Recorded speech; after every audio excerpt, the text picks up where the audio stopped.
Day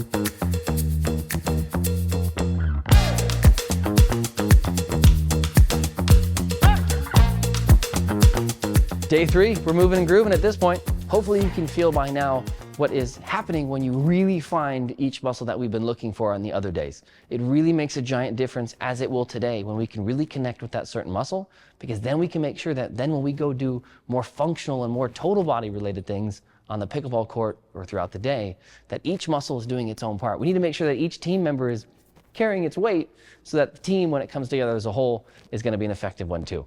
So what we're going to do first today is we're going to do lunges, but now we're going to go sideways, because when we play pickleball, we do a lot of lateral movements, especially when we're up at the kitchen line and we're dinking, we're trying to cut balls off. There's a lot of stepping to the side, which is exactly what we're going to do right now.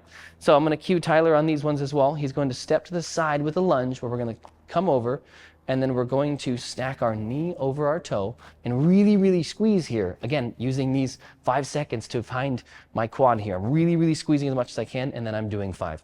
I don't need to fully step over to the left. You can if you want to, but I prefer to keep this squeeze.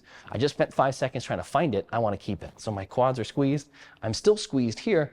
I'm staying squeezed. I'm doing 5. Then we'll hold for 4 and do 4. Because on the court, we're going to have to do that. We need to stay low and stay here. If every time we had to pop up and down, we'd be doing more of a dance than dinking. Yep, and so option would be if you wanted to hold any weights, but this is totally fine here, because I want him to spend more time to get as low as he can. Yep, getting as low down, perfect. Exactly, so the other thing that we're doing here is he's making sure that he's using enough of his hips being back to be able to keep his chest up. If we're doing this and we're rounded here at the same time, not only would we not use that on the pickleball court, because now we can't see our opponent, but at the same time, then it's going to put some stress on the back that we're not looking for. So we're trying to get the heart rate up while we're stimulating muscles here, and we're correcting movement patterns here. Exactly. So now his back is super protected because he's using his glutes and his quads accordingly. At the very beginning, if we do this and we're rounded, it's going to be a matter of time. Even if we're just around the house and we go to pick something up rounded, it's enough to get that little back tweak. We've all done it. This is going to be how that stops happening. Awesome. So now that we're done with that one, we're going to go ahead and we're going to do the oblique twists here. So now we're going to get our yoga ball and we're going to sit onto it. Or a little lay on back. Now I'm going to be squeezing up to the side. So this one, a lot of this one's on you, meaning you're going to have to make this hard yourself, because it's entirely possible to kind of go, wee! Talk about less dancing, more dinking. This is not going to be getting it done. I really need to squeeze this as much as I can to really try to push through up here. I'm coming back, but I'm keeping the squeeze. I'm really pushing through here. Even just doing those two with that squeeze felt like plenty, but we're going to do even more than that. Awesome. So we're going to shoot for going 10 in each side. So he's going to do a total of 20. Perfect. So really squeezing up and out. Yep. And really squeezing up and out over here. That's 2. Perfect. So if he wants to think about it like he's pushing through my hand here. Exactly. How's that feel? Good. Hard for me to talk because he's squeezing so hard. But this is a really good way to strengthen and lean out the core here, again, while not sacrificing your back. He's using the fact that the yoga ball wants to move on him, and he's using his own core to make sure that it doesn't, and then he's using that imbalance to then create some strength too. So you notice that he's not moving his hips very much here. He's still squeezing his glutes, so he's staying nice and stable, but he's not rotating his hips. He's not dancing around it because he really wants to make sure he gets all the squeeze right here. This, on top of a good nutrition plan, can really do great things for your midsection and your ability to handle off-balance things on the pickleball court too. All right, so the next thing that we're going to do is we're going to do some more bicep work, because a lot of pickleball, we have an arm extended, and I want to make sure that your biceps are able to handle this under tension, because we want to focus on just being able to keep our arms out in front and contact the ball here. That's how we have big drives, that's how we have big volleys, and it also protects your elbow from having strong biceps too. So this one's a little bit different. Instead of coming around and up like this, like you might be used to, we're actually just going to drag them along our body. This is going to allow us to get a different stimulus for the biceps. And just focusing on my hands are just hooks again. I just have to hold them, because otherwise they fall down. And just bringing my hands to my shoulders here. So I'm not scrunching, but I'm just up and holding. So I'm going to hold for 5. I'm going to do 5. And we'll see if we can get ourselves to shake here. There we go. You always just feel like such a beast with little purple weights, huh? Good. So one of the things that he was experimenting with is the angle of it. Good, I can see a little shake.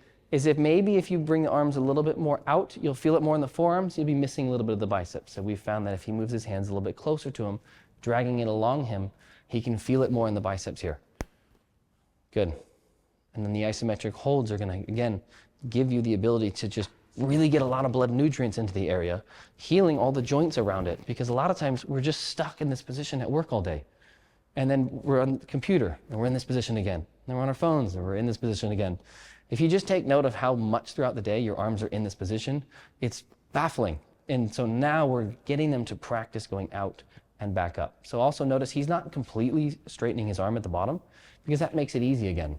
And it also makes you lose that squeeze. So one of the reasons we're doing that isometric hold is we're finding the squeeze here. This is relaxed, my neck is relaxed, this is squeezed. And then if we're going all the way out as far as we can while he still keeps the squeeze, and then back up, perfect. If he were to completely lock out his elbow, he'd be missing it. Good.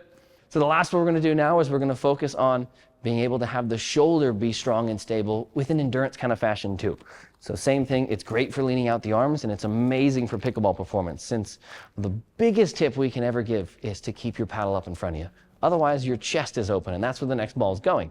So keeping your paddle up in front can get a little heavy over times, even though the paddles aren't heavy. So we're using lightweight here, we're using a resistance band, and we're going out to the side.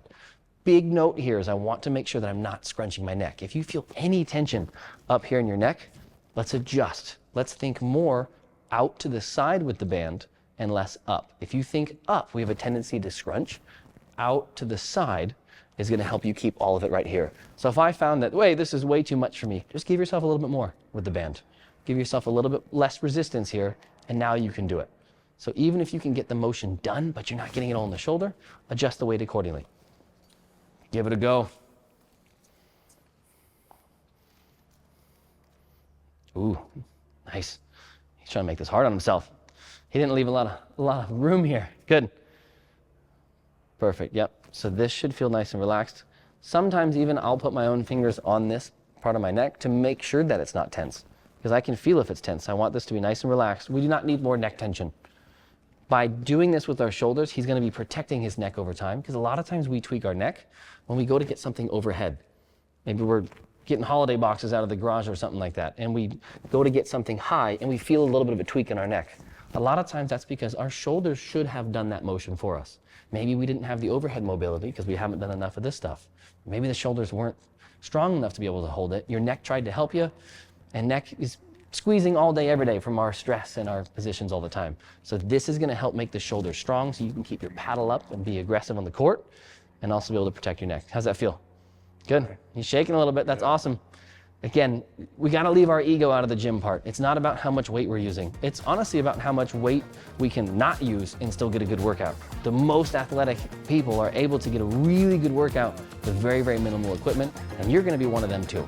So try to do both sides again 3 times throughout the day and see how you feel.